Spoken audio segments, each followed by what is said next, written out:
حضرت عبداللہ ابن عمر سے کسی نے سوال پوچھا تو سیدنا عبداللہ ابن عمر رضی اللہ تعالیٰ عنہ کہنے لگے مجھے نہیں آتا اس سوال کا جواب، اور جب کہا نا نہیں آتا تو فوراً کہنے لگے عبداللہ خود اپنے آپ سے بات کرتے ہیں، کہتے ہیں عبداللہ رب تیرا بھلا کرے، اس بات پہ ہمیشہ ڈٹے رہنا، جو بات نہ آتی ہو وہ کبھی کہنا نہ، جس کا پتہ نہ ہو اسے کبھی کرنا، جب تک پوری تحقیق نہ ہو بلا وجہ غوطہ زنی نہ کرنا، بلا وجہ غوطہ زنی نہ کرنا۔ یہاں کا ہمارے صوفیاء نے یہاں کا علم و بس کریو یار، ایک کوئی حرف تینوں درکار، صحیح کر کے پہلے اچھی طرح کر کے پرکھ پھر بات کر۔ تو علم بڑا تھا، تقوی بڑا تھا۔ اس کے ساتھ ساتھ پھر یہ تھا کہ غریب پروری بڑی تھی۔ ایک بندہ خیرات لے کے گیا، وہ پھر لائن میں لگ گیا ہے، اسی کیا کھیدہ پلا تو پھر آ گیا ہے۔ تو حضرت عبداللہ ابن عمر بندہ دوبارہ آتا نا تو کسی سے قرضہ لے کے کہتے یار اس کو بڑی ضرورت تھی تو دوبارہ آیا نا، ایک دفعہ تم ذرا دے دو میں تمہیں دے دوں گا، اس کو دینا ہے۔ جتنی دفعہ شام کو کھانا کھاتے اتنی دیر حضرت عبداللہ ابن عمر کھانا نہیں کھایا کرتے تھے جب تک کوئی یتیم آ کے دسترخوان پہ بیٹھ نہ جاتا، نہیں گزارا ہوتا۔ اور یار کیسے لوگ کھا لیتے ہیں، اعلیٰ غذائیں کھا رہے ہیں، اور ایک طرف ایک بہن مجبور بیٹھی ہے، بھائی مجبور بیٹھا ہے، سسرالی رشتہ داروں میں لوگ مجبور بیٹھے ہیں، عزیزوں میں لوگ مجبور بیٹھے ہیں، یتیم غریب مسکین، اور یہ روز نئے سے نیا ذائقہ، جب تک یتیم نہ ہوتا کھانا نہ کھاتے۔ اور صدقات و خیرات بھی کرتے تو جس طرح ہم کرتے ہیں نا، ناراض نہ ہونا۔ کبھی کبھی نا بعض لوگوں کو بانٹتے دیکھتے ہیں تو تکلیف ہوتی ہے، آپ نے دینا تو ہے تو اگر خوش دلی سے دے دیں، عطا تو کرنا ہے تو اگر چلو صحیح طریقے سے ہو جائے، ہنس کھیل کے ہو جائے، پریشان نہ کیا جائے سائل کو، تو کتنا اچھا ہے۔ ان صوفیاء کا بھی ہم نے تذکرہ کتابوں میں پڑھا ہے جو کہا کرتے تھے اگر رب نے دروازے پہ کسی کو بھیجا ہے تو اس کا مطلب ہے اللہ راضی ہے، لیکن ہمارا لہجہ اتنا سخت ہوتا ہے۔ حضرت عبداللہ ابن عمر ایک اونٹنی پہ بیٹھے تھے، اونٹنی بڑی پیاری لگی، بڑی خوبصورت تھی، بڑی بہترین تھی، بڑی صاف ستھری تھی، تو 2-3 دفعہ اپنے غلام سے کہا یار بڑی پیاری ہے، بڑی خوبصورت ہے، دیکھو اس کا چلنے کا انداز کتنا نرالا ہے۔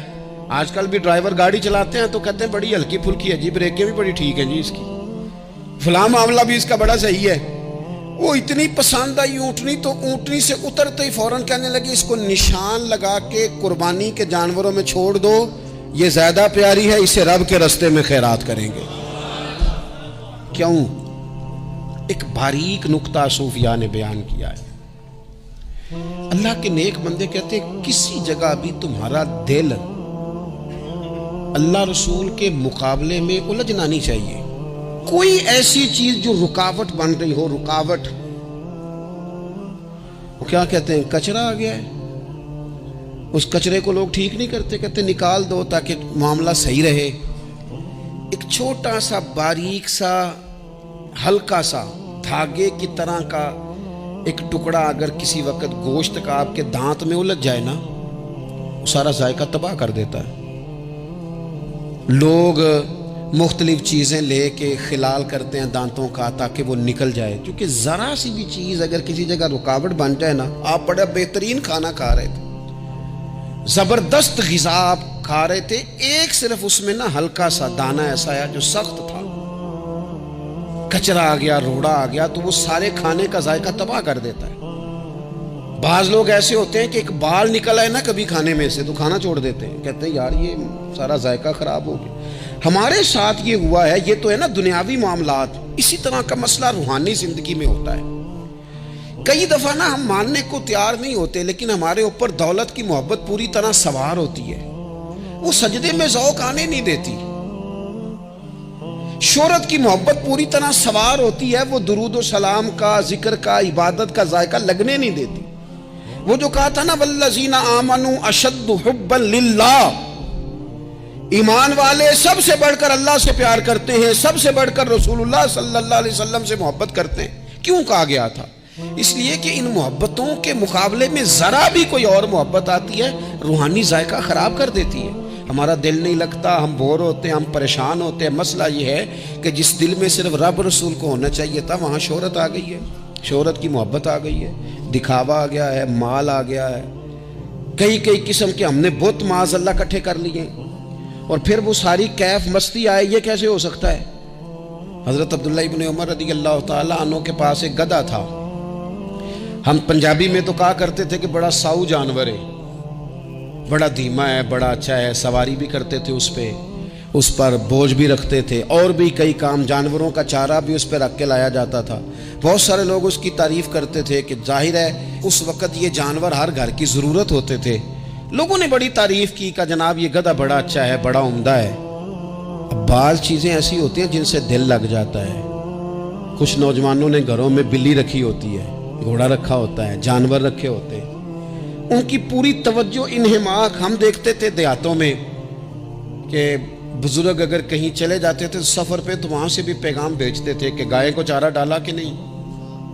بھینس کو نکالا کہ نہیں، تم نے باڑے سے دھوپ چھاؤں کا خیال کیا کہ نہیں، وہ چیز ذہن میں آ جاتی تھی۔ حضرت عبداللہ ابن عمر رضی اللہ تعالیٰ عنہ وہ گدھا چونکہ بڑا پیارا تھا، بڑا اچھا جانور تھا اور بڑے کام کرتا تھا، بہت سارے معاملات گھر کے اور کھیتی باڑی کے اس کے ذمے تھے، تو گھر والے بھی کہتے کہ اس جانور کی وجہ سے بڑی خیر ہے، بڑے کام ہو جاتے ہیں، آپ کا بھی خیال تھا۔ حضرت عبداللہ ابن عمر ایک دن گھوڑے سے نیچے اترے یا اس گدھے سے نیچے اترے تو خادم کو بلا کے کہنے لگے اسے لے جاؤ اور بیچ کے پیسے اللہ کے راستے میں خیرات کر دو۔ اب وہ خادم کا بھی اس سے دل لگ گیا تھا، جانور گھر میں ہوتا ہے دلچسپی ہو جاتی، کہنے لگا حضور وہ سارا محلہ تو اس کی تعریف کرتا ہے، سارے خاندان والے تو اس جانور سے دلچسپی رکھتے ہیں اور آپ بیچ رہے ہیں۔ آپ فرمانے لگے جس طرح سب کا دل اس کی طرف ہے نا کہ اچھا جانور ہے، میرا بھی ہو گیا ہے، لیکن میں اپنے دل کو سوائے رب اور رسول کے کسی اور طرف ہوتا دیکھ نہیں سکتا۔